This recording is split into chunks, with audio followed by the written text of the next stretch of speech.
এই সচিবালয়ের স্ট্রাকচারকে তারা ডিসমেন্টাল করেছে। এই সচিবালয়ে যাকে সচিবের দায়িত্ব দেওয়া হয়েছিল তিনি থেকে শুরু করে 15 জন কর্মকর্তাকে আইন মন্ত্রণালয়ের কাছে ন্যস্ত করেছে। অবস্থা দৃষ্টে মনে হচ্ছে যে সরকার ইচ্ছে করে বিচার বিভাগের সঙ্গে একটা পাসেল লাগাতে চায়। এবং যে মামলাটি আমরা দায়ের করেছিলাম এই কোর্টে আমি সকালবেলায় বিষয়টি মেনশন করেছি। Lily premium gold soap 24 carat gold ও মাল্টিভিটামিন সমৃদ্ধ, যা ডার্ক স্পট দূর করে বাড়িয়ে তোলে স্কিনের দীপ্তিময় উজ্জ্বলতা। এবং তারা প্রথম বলেছিলেন যে তারা আপিল ফাইল করবেন। আজকে আমাদেরকে মাননীয় হাইকোর্ট বিভাগ বলেছেন তারা 7ই জুন পর্যন্ত অপেক্ষা করবেন। 7ই জুনের পরে হাইকোর্টের এই রিট পিটিশন শুনানির জন্য আসবে।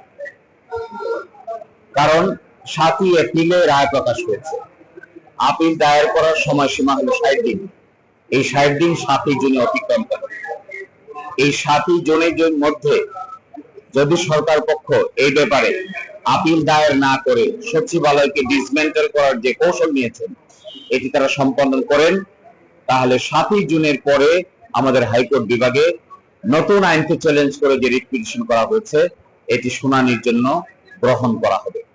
আজকে রাষ্ট্রপক্ষকে এবং অ্যাটর্নি জেনারেল অফিসকে এই মেসেজ দিতে বলেছেন।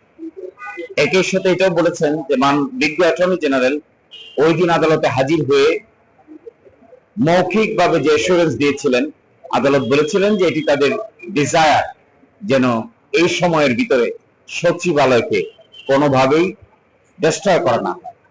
কিন্তু আদালতের সে ডিজায়ার তারা শুনেননি, আপিলও ফাইল করেননি। এই ধরনের আচরণ সিরিয়াসলি কন্টেম্পচুয়াস। আমরা কন্টেম্প নোটিশও দিয়েছি, আমরা দ্রুতই কন্টেম্প পিটিশনও ফাইল করি।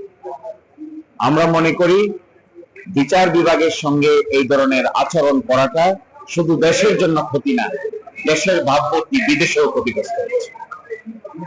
একটা বড় ধরনের সংস্কারের অংশ হিসেবে বিচার বিভাগকে আলাদা সচিবালয় প্রতিষ্ঠা করা হয়েছে এবং এই সচিবালয় প্রতিষ্ঠা করার ক্ষেত্রে বাংলাদেশ সম্পর্কে পৃথিবীর বিভিন্ন দেশে মানুষের ধ্যান ধারণার ভালো জন্ম নিয়েছিল, উচ্চ ধারণার জন্ম নিয়েছিল যে বাংলাদেশ সত্যিকার অর্থেই একটি স্বাধীন বিচার বিভাগ প্রতিষ্ঠায় কার্যকর ভূমিকা রেখেছে।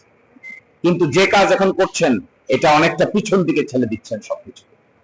তারা পিছনে দেখছেন, তারা ফরওয়ার্ড লুকিং না, তারা রিফর্মের পক্ষে না, তারা বিচারকদেরকে স্বাধীনতা দেওয়ার পক্ষে নয়, বিচারকদের নাকে তারা নাক পাশ লাগিয়ে রাখতে চান।